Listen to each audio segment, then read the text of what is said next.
New Hope TV, your encounter with God. Are you with me? It is worth it. Because as far as God is concerned, the value of that soul is the value of the blood of His Son. Hallelujah. The other is comparative. Can I trade my eternal life for the benefits or the pleasures of this world? Moses, he was a man who could, but he said no. He said he was willing to give up the passing temporary pleasures of Egypt, for he was able to see with a spiritual eye a greater reward that was to come. That is again contentment. He was so content, Moses was so content with giving up. He would have been being the daughter, as said, the daughter of Pharaoh's son. He probably had a chance to be a Pharaoh. I don't know. He gave up all that. He was content to obey God's word. He was able to understand there is a calling on his life. How many of you have calling on your life? My dear brothers and sisters, the key to achieve that calling is to be content with what you have. If you strive to be someone else, if you strive to be someone who you are not, you will miss that calling.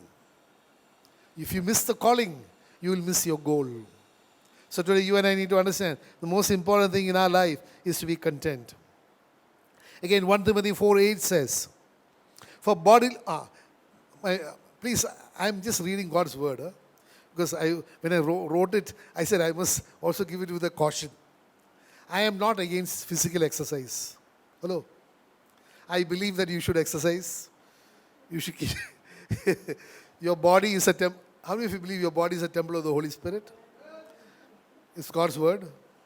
You have to keep it, as they say, in good repair. In good repair. That's why normally any tenancy agreements would say that the landlord, the tenant would keep the premises in good repair. It means taken care of. Now hear the word. 1 Timothy 4:8. For bodily exercise profits a little, but godliness is profitable for all things, having promise of the life that now is, and of that which is to come. Hello? I may be bodily exercise, I must be, like I don't know who's the best bodybuilder and most healthy person. This will benefit me for this world. People will appreciate me, people lose, and all that. But it will not give me eternal life. God's word says, but godliness is profitable not only for physical health, it is profitable for spiritual health. Are you with me? There are so many cases of people who, I'm not mentioning any names, I don't know whether you know any of them, but okay. He used to walk about 6 miles or 7 miles every day. His diet, if you look at this, you'll wonder how he is surviving. Healthy diet, walking, no bad habits, no smoking, no excessive drinking, maybe once in a way one drink. He died while he was walking. If you look at his lifestyle, you will never ever say he is a person who could die young. I think 30 or 40, something like that, or 45. He died, heart attack. There are so many people who live a normal life, enjoy their lives, but have a connection with the God. They live a ripe old age. Your lifespan is not in your hand. It is in the hand of God. So while you are here, the most important thing should be godliness. He will give the full measure of your time here on earth. Are you with me? He will never allow you to be parted from this world until His determined time. So my dear brothers and sisters, what you need to do is focus on godliness. When you focus on godliness, I can tell you, your health will be taken care of, your eternal life will be assured. How many of you believe that? I'm telling you that. Because however healthy lifestyle you have, you can die with the most with a time that you don't even expect, in a way, in a manner that you don't even expect. But God, if God is with you, He will preserve you. Are you with me? He will not permit anything to come against you. So, please, exercise is good, but God is saying godliness is a better exercise. Are you with me? Hallelujah. The book of Proverbs chapter 10 verse 27 says, the fear of the Lord prolongs days. Are you with me? Say prolongs days. Amen. The fear of the Lord prolongs days, but the years of the wicked will be shortened. Are you with me? So if you want to live a full, mature, happy, long life, better than physical exercise is to have the fear of the Lord. Are you with me? Hallelujah. Because, it will give you wisdom. Like I told you, Proverbs 9:10 says, the fear of the Lord is the beginning of wisdom. And the knowledge of the Holy One is understanding. He gives you wisdom and understanding of everything. Hallelujah. Hebrews 13:5 says, let your conduct be without covetousness. Be content with such things as you have. For He Himself has said, I will never leave you nor forsake you. Next verse says, so we may boldly say, the Lord is my helper. I will not fear. What can man do to me? The essence of this is that I am not covetous, because my God says, I am with you. Do not fear. I know your need.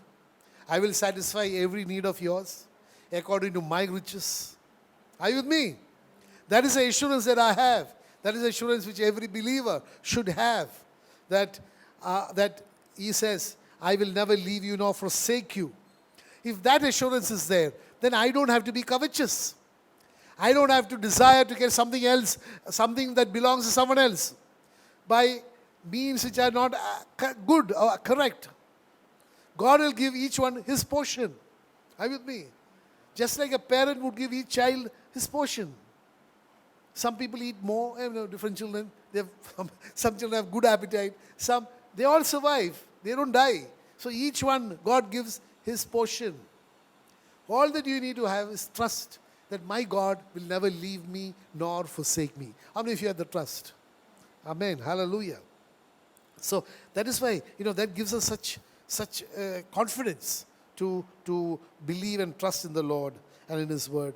Psalm 37:16 says, a little that a righteous man has is better than the riches of many wicked.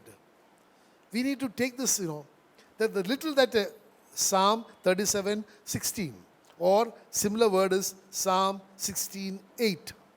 It says, a little that a righteous man has is better than the riches of many wicked. Because you need to understand, these riches here are only temporary.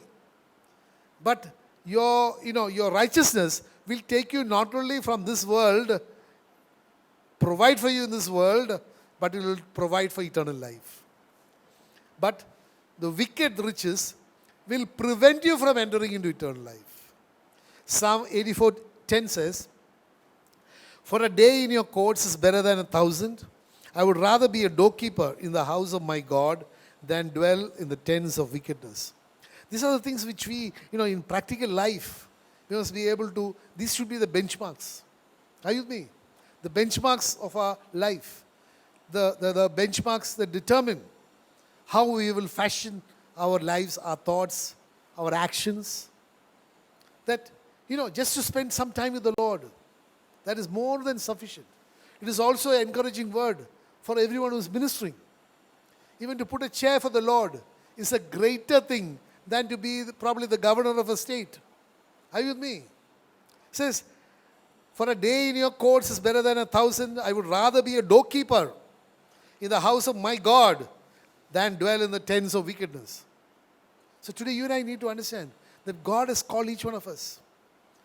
He has given us a calling, a work.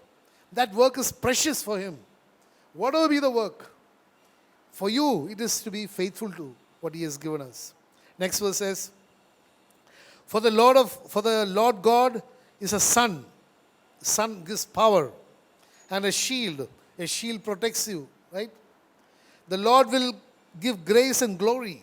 No good thing will he withhold from those who walk uprightly. Like I told you earlier, he will never withhold anything that you really need if you walk uprightly in his presence. Because he knows your need. And he will give it to you at the correct time. In the correct measure, he will give it to you. Hallelujah. Because you need to understand that you must be able to say, like I think during worship, someone was saying this, that you alone are my strength and my shield. And you alone are my heart's desire. Yes, when you say that you are my strength and my shield, and you are my heart's desire, you know how God will retort to that? God will retort as he retorted to Abraham. Do not fear, Abraham. I am your shield and I am your exceedingly great reward. Are you with me? Hello? So when you tell God, you are my shield and you are my eternal great reward and you are my heart's desire, God will say, yes, I am your shield and I am your exceedingly, not even great reward. He says, exceedingly great reward. Amen. Hallelujah. Again,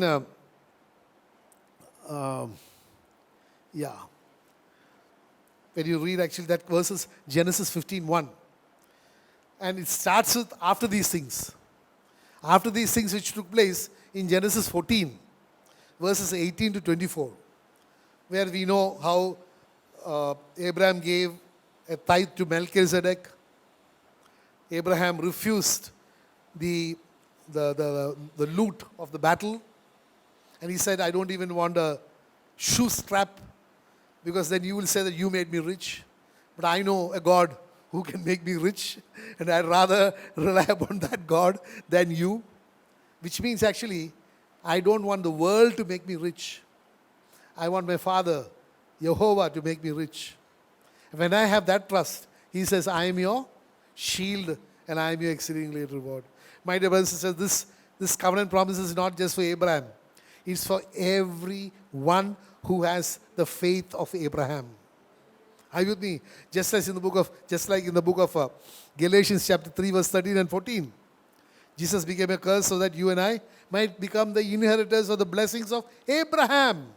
So we need to have the faith of Abraham to appropriate all these blessings.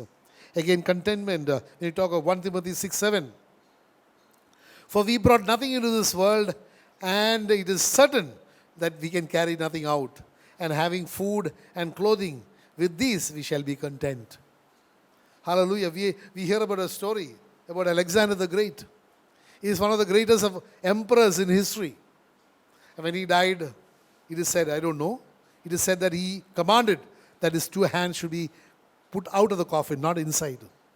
So that the whole world, wide world, who revered him, who honored him, who feared him, can see that this Alexander is departing with nothing. Are you with me? Today you and I need to understand that. We all came into this world with nothing. We all have to depart with nothing. So let us not accumulate things which would be a testimony against us from getting eternal life. But on the contrary, let it be a witness and a testimony that we are actually faithful servants who deserve eternal life. Hallelujah. So, these are things which we need to cultivate. See, these things we can only understand if we have revelation knowledge of what Jesus has promised us. Have a knowledge and understanding of eternal life. Like I told you earlier, eternal life. When you're a small kid, you think small. Right? When I was a small kid, eternal life meant, what? Full time on a tricycle. Power, simple man. That was what gave the greatest joy on a tricycle. So my mother used to say about heaven and all that. Who can understand heaven? But you can understand a place where you can do what you want or you love. That is tricycle. Hallelujah. And I can tell you, if your greatest joy is worshiping God, you will spend eternity worshiping God. Hallelujah. Hallelujah. The book of Exodus chapter 2 verse 21 says, then Moses was content. Please listen to me. See, I told you earlier, Moses, one of the greatest characters, he was a friend of God. And Moses, the word says, Exodus 2:21, then Moses was content to live with the man, and he gave Zipporah, his daughter, to Moses. This is one thing. God has such a great plan lined up for Moses. Are you with me? He was, first of all, rescued. He grew up in a palace. That was all part of God's plan. And the test came when God says, would you be content to live in the desert? Give up like Jesus gave up his divinity and came here and lived as any one of us. Would you be willing to give up the palace and exchange it for a shepherd's hut? Moses said yes. That contentment. Because of that contentment, God was able to fulfill Moses' ministry. Are you with me? So today you need to understand, if you and I have a ministry or a calling, that can be fulfilled only with contentment. Only then God knows that you are faithful. That you can be entrusted with things of the kingdom of God. Hallelujah. Luke 16:11 says, therefore, if this is talking of the unrighteous servant, we know where he got caught, and then he was very shrewd. He was so shrewd that he cut the master's debtors and all that, and then God, I'm not going through the parable, you know the parable. But one thing which you and I need to really understand, which is acceptable, which is relevant to us, is therefore, if you have not been faithful in the unrighteous mammon, who will commit to your trust the true riches? Luke 16:11.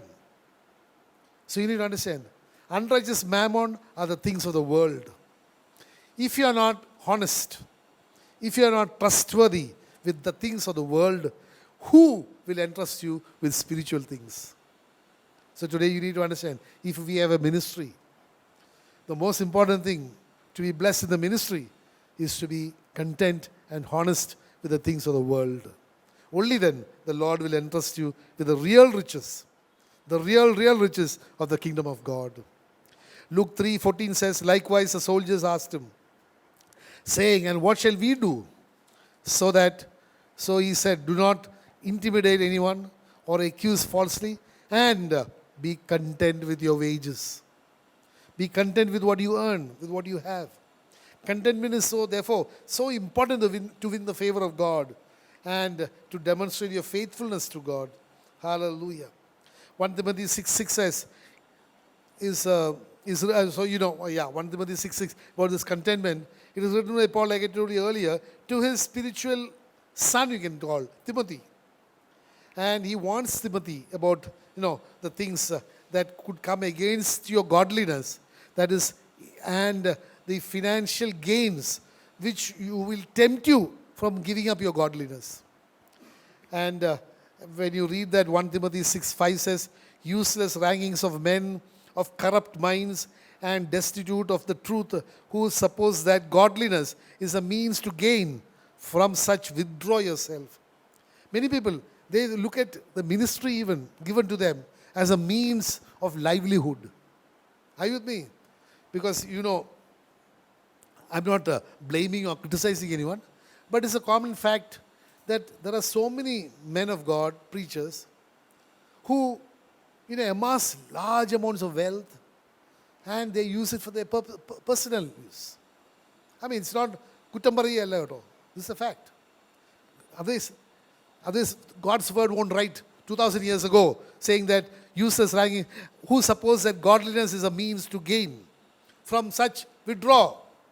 Godliness is not a main gain. Godliness is not a means for your personal gain. Godliness is so that you will be anointed to become a gain for the kingdom of God. Hallelujah. So you should never use a position of influence or position of power, whatever it is, for your personal gratification, personal use. It should be for the glory of the kingdom of God. Because many of them, they will mislead the people. Because, my dear brothers, this was there there. Otherwise, Paul won't write to Timothy. He says, the book of Deuteronomy 28:2 says, we know that these blessings will come upon you. And then they preach this type of prosperity gospel. God wants you to be prosperous. No.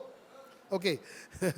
But they will preach the prosperity gospel, take them away, and they will then be dependent on the prosperity and not the one who made them prosper.